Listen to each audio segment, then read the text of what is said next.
안녕하십니까. 도시지역 산림자원조사 3부 강의 시작하도록 하겠습니다.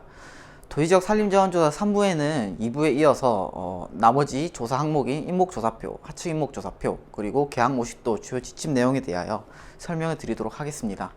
앞서 저희는 일반 토지현황표, 인분현황조사표에 대하여 알아보았고요. 이번에는 인목조사표, 하층인목조사표, 표본적 계약모식도에 대해 알아보도록 하겠습니다.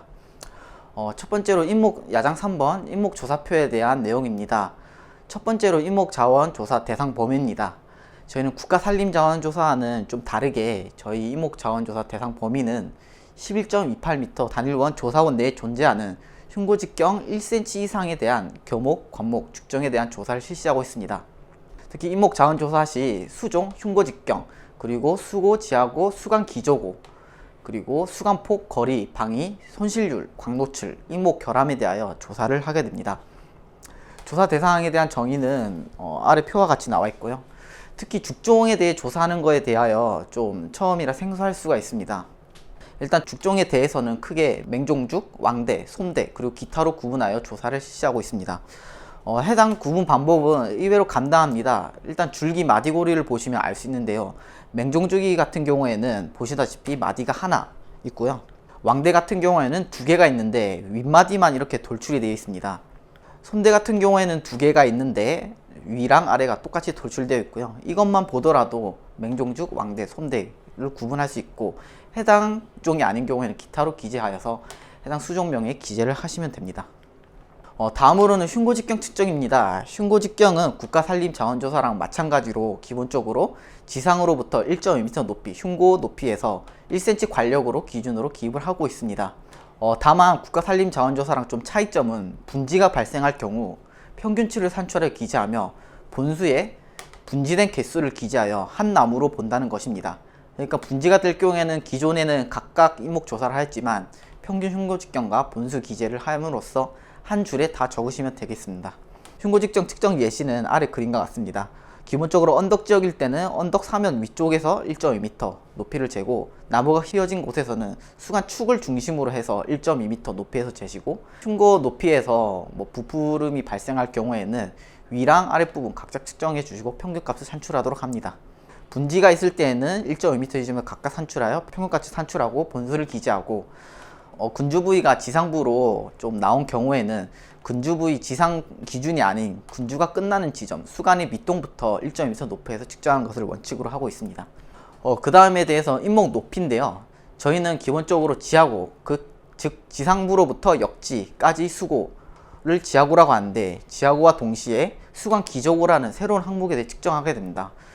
수간 기조고는 오른쪽 그림과 같이 보시면 이해를 할 수 있습니다. 수간 기조고의 정의는 살아있는 수간에 포함되어 있는 가지 중 가장 낮은 가지 끝, 잎을 포함한 가지 끝까지 높이를 의미하고 있으며, 이 역시 10cm 단위로 측정함을 원칙으로 하고 있습니다. 다음 보시는 것이 이제 수고, 수간 기조고, 지하고에 대한 내용입니다. 지하고 같은 경우에는 역지 기준으로 하기 때문에 이 부분이 역지라고 판단이 된다면 이 부분에 대해서 수간 갈라지는 부위에 대한 높이를 측정하게 되고, 수간 기조 같은 경우에는 살아있는 수간에 임의로 그었을 때 수간이 가장 아래 잎부분에 대한 높이를 수간 기조고라고 합니다. 수고 같은 경우에는 평소 재듯이 정단부에 대해 측정을 하면 됩니다. 특히 알려드리고 싶은 거는 수고 부분에 대해서는 계속 언급을 해왔지만 중요 사항이므로 한 번 더 알려드리도록 하겠습니다. 수고 부분은 기본적으로 버텍스와 같은 축고기를 사용하여 잎목 전단부까지 높이를 10cm 단위로 측정을 하고 있습니다. 특히 수고 측정 요령으로는 기본적으로 경사지에서는 가능하면 등고 방향에서 측정하고, 초두부와 근원부를 잘 볼 수 있는 위치를 선정합니다. 또한 최소 대상 잎목의 수고보다 먼 거리에서 측정을 해야 됩니다. 특히 이 부분은 휘어진 나무의 경우 휘어진 정면이 아닌 측면에 대해서 측정을 합니다.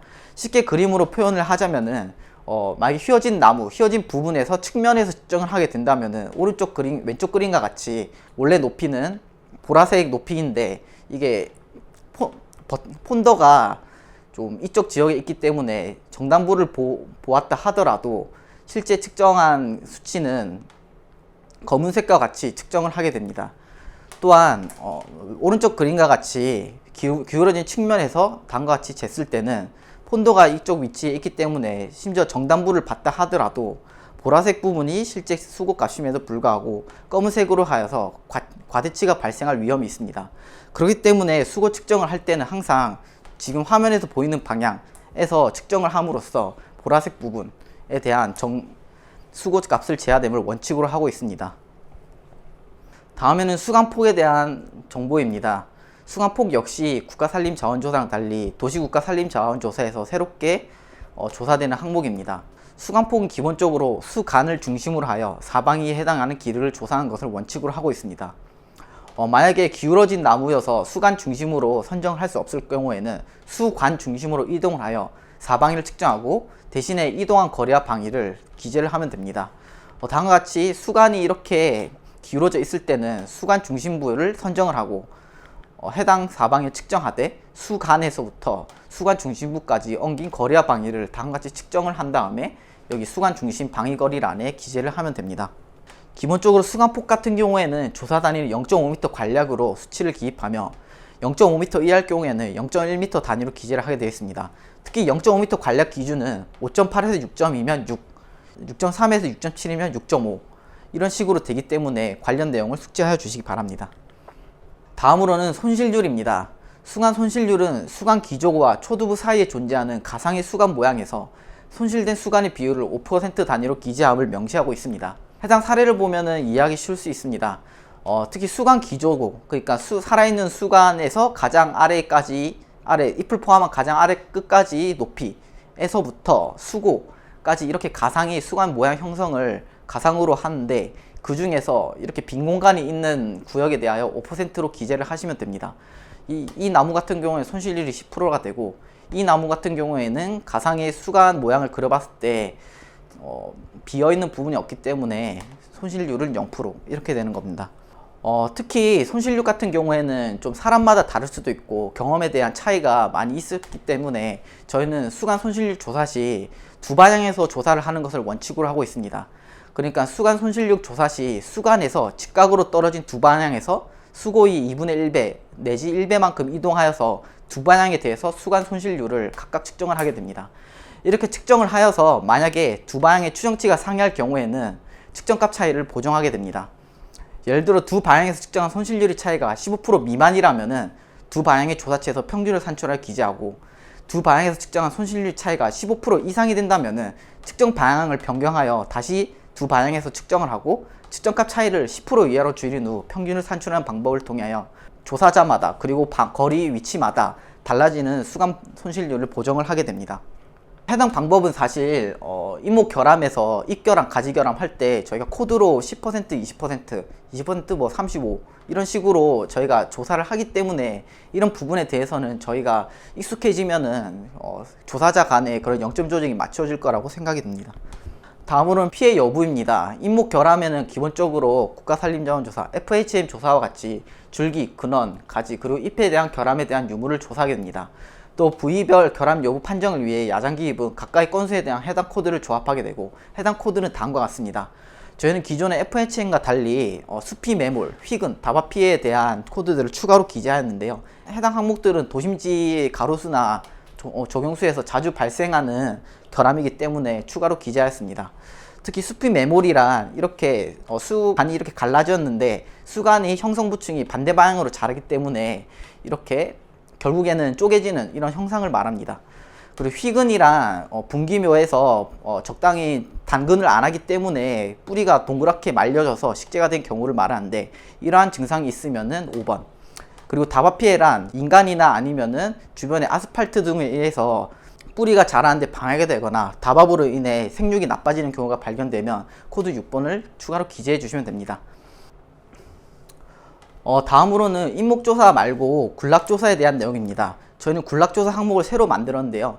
흉고 직경일 1cm 이상이나 잇목이 밀집되어 있어 본수 산출이 어려운 개나리와 같은 관목군락 같은 경우에는 군락조사를 실시하게 됩니다.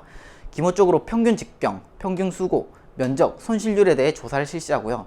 군락조사 실시 이후 이런 군락들에 대한 사항은 위치 거리 정보가 없기 때문에 계약모식도, 야장 5번 계약모식도에 기재를 하는 것을 원칙으로 하고 있습니다. 특히 평균 직경과 평균 수고는 세 본수에 대해 평균값을 기재해 주면 되고요. 면적 같은 경우에는 각 관목군락의 종들별로 나누어서 표면지 내에 차지하고 있는 면적을 미터 제곱 단위로 기입을 하는 것을 원칙으로 하고 있습니다. 관목군락이 산출 부피 내에서 손실률이랑 관목군락이 산출 부피 내에서 빈 공간이 생기는 구역을 차지하는 비율을 말하는데, 이를 5% 단위로 기재를 하시면 됩니다. 예를 들어 관목군락이 이렇게 있을 때 평균 수고와 면적을 통해서 이런 부피감을 가지는 관목군락이 산출하게 됩니다. 이 부피감을 가지는 관목군락에서 실제로 누락되는 비율을 5% 단위로 끊어서 기재를 해주시면 됩니다. 다음으로는 야장 4번 하층 인목 조사표입니다. 하층 인목 조사표는 인목 저한 조사표랑 비슷하고 조사 항목이 줄어들었기 때문에 인목 조사표를 이해하면은 나머지는 이해하는데 무리가 없다고 생각입니다. 하층 인목 조사표 대상 범위는 수고가 낮아 흉고직경 측정이 불가능한 경우와 또한 흉고직경 1cm 미만의 교목, 관목, 축종을 대상으로 조사를 실시하게 됩니다. 하층 인목 조사는 쉽게 말하면 인목 자원 조사표에 조사되어지지 않는 나머지 수종에 대하여 전수조사를 한다고 생각을 하면 됩니다. 하층 조사 시 근원직경, 흉고직경이 아닌 근원직경으로 기준으로 측정을 하게 되고, 근원직경 측정 가능 본수가 특히 10번 이하일 경우 인목조사를 진행하도록 합니다. 위의 야장에 보이듯이 인목조사를 진행하게 되고, 기본적으로 수종명, 근원직경, 본수, 수고, 그리고 수간폭을 조사합니다. 여기서 중요한 점이 수고 20cm 이하의 목본서 식물인 경우에는 치수로 간주하여 하층 인목 조사표 조사 대상에서 제외를 하도록 합니다. 첫 번째로 근원직경입니다. 근원직경이라 함은 지상부로부터 20cm 부위에서 직경을 측정하는 것이고요. 10번 이하일 경우 평균값 및 본수를 기재하게 되어 있습니다. 보시면 평균값과 본수가 있고요. 인목 자원 조사표와 마찬가지로 1cm 관략을 실시합니다. 그 다음에 수간폭 같은 경우에는 기존의 인목자원조사처럼 동서남북 사방이 고려 없이 단순히 장축, 그리고 장축의 수직인 단축에 대하여 수간폭을 측정하고, 수간폭 조사 단위는 인목자원조사의 수간폭과 똑같이 0.5 관략으로 수치를 기입하며 0.5 이하일 경우 0.1m 단위로 기재를 함을 원칙으로 하고 있습니다. 다음에도 하층 인목조사표에서도 군락조사가 존재하게 됩니다. 이 역시 하층 인목에 밀집되어 있어 본수 산출이 어려운 관목군락, 여기서는 대표적으로 회양목 같은 군락이 되는데요. 이러한 군락, 관목군락에 대해 조사를 실시하게 됩니다.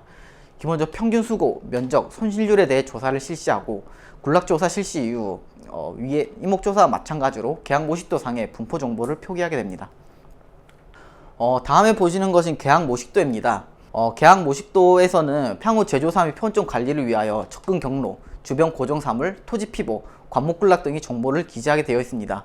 표본점 계약 모식도 같은 경우에는 작년에 계약 모식도를 똑같이 써봤겠지만 이와 추가하여 1m 제곱 단위 격자 단위로 이루어져 있어 해당 지역의 토지 피복이나 관목군락의 면적을 산출하기 편하도록 만들었습니다. 특히 계약 모식도에서 작성 항목이 접근 경로, 피복 구분, 벌군목, 관목군락, 구조물 모식도가 있는 점을 주의해 주시기 바라며, 피복 구분, 토지 이용 현황이 아닌 피복 구분을 기준으로 계약 모식도를 작성해야 되는 것을 유의하여 주시기 바랍니다.